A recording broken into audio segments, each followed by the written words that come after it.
اور جس سے مدد چاہتے ہیں۔ درود و سلام اس کے نبی برحق سید المرسلین خاتم النبیین شفیع المذنبین حضرت احمد مجتبیٰ محمد مصطفیٰ صلی اللہ علیہ وسلم، ان کی آل اور اصحاب پر۔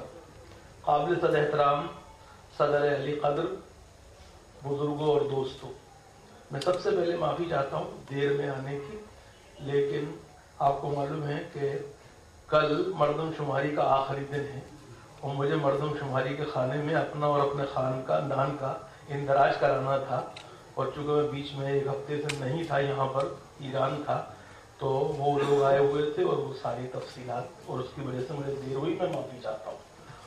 لیکن میں یہاں آنا چاہتا تھا۔ شام کو آپ کو معلوم ہے آج اردو اکیڈمی کے کتابوں پہ ایوارڈ کا فنکشن بھی ہے، لیکن میں اس فنکشن میں ہر قیمت سے آنا چاہتا تھا، اور اس کے لیے سب سے پہلے میں شکرگزار ہوں ذکی صاحب کا، نظامی صاحب کا، اور اپنے مربی جناب ڈاکٹر سید احمد صاحب کا، کہ ان کی وجہ سے مجھے یہاں آنے کا یہ موقع ملا۔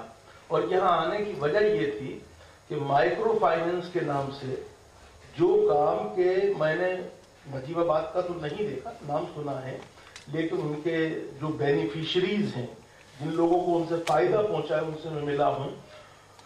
دیوبند میں جو مسلم فنڈ ہے اس کو میں نے خود دیکھا ہے، ان کے اداروں کو دیکھا ہے، اور میں سمجھتا ہوں کہ دیوبند اور نجیب آباد میں جو کام ہو رہا ہے اس کو وہ ستائش اور وہ اس کا وہ ریکگنیشن جو انہیں ملنا چاہیے تھا وہ نہیں ملا۔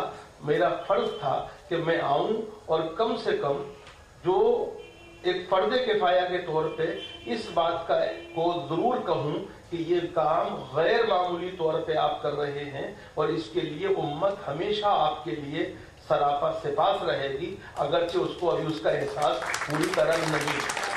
ویسے بھی معاف کیجیے گا، 1947 کے بعد ہم کھونے کے اتنے عادی ہو چکے ہیں کہ اب کچھ پا کر ہمیں خوشی نہیں ہوتی ہے، اور اس کا احساس بھی نہیں ہوتا ہے، اور اس کی قدر بھی نہیں ہوتی ہے۔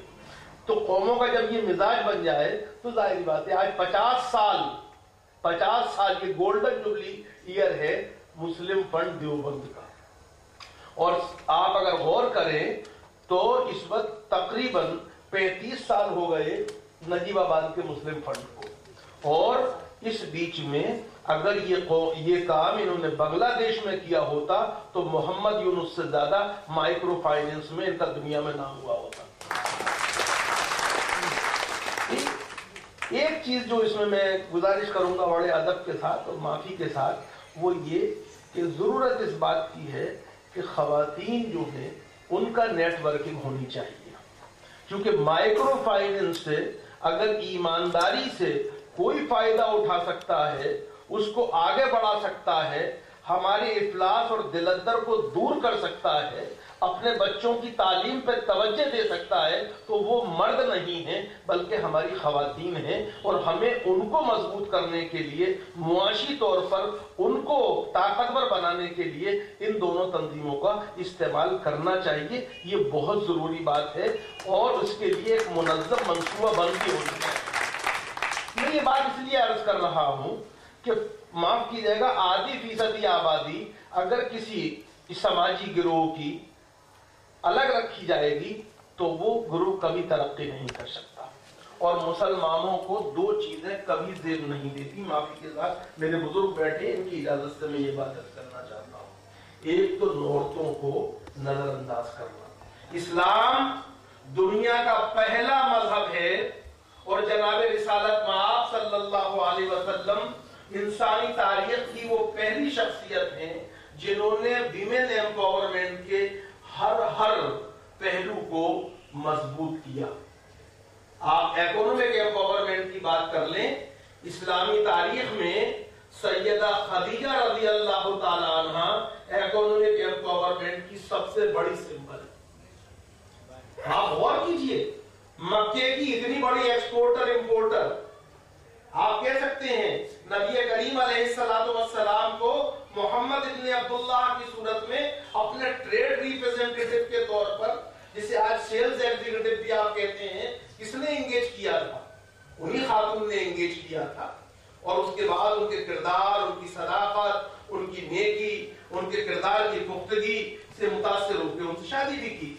لیکن آپ مجھے بعثت کے بعد ایک حدیث اور ایک آیت نہیں بتا سکتے جس میں اللہ یا اس کے رسول نے خدیجہ سے کہا ہو کہ بیوی اب تک تو سب صحیح تھا، اب تم پیغمبر کی بیوی ہو، اس لیے سارے کاروبار کو وائنڈ اپ کرو اور کونے میں بیٹھ جاؤ۔ جو کام اللہ اور اس کے رسول نے امت کی ماں کے لیے جائز رکھا وہ امت کی بیٹیوں کے لیے بھی جائز ہونا چاہیے۔ اس لیے میں یہ بات عرض کرتا ہوں۔ دوسری بھی ایمپاورمنٹ کی مثالیں، لیکن میں آپ کا وقت اس میں نہیں لوں گا۔ دوسری بات یہ، اسلام دنیا کا واحد مذہب ہے جو اپنے پیروکاروں کو متمول اور ثروت مند ہونے کی تبلیغ کرتا ہے، تلقین کرتا ہے، بلکہ ان کو حکم دیتا ہے۔ میں آپ سے غلط کہہ رہا ہوں تو آپ میری اصلاح فرما سکتے ہیں۔ آپ مجھے بتائیے، قرآن میں اکثر جگہوں پر جہاں نماز کا حکم دیا گیا ہے، کیا وہاں زکوٰۃ دینے کا حکم نہیں دیا گیا ہے؟ نماز قائم کرو اور زکوٰۃ دو۔ کیا کہا گیا؟ زکوٰۃ دو۔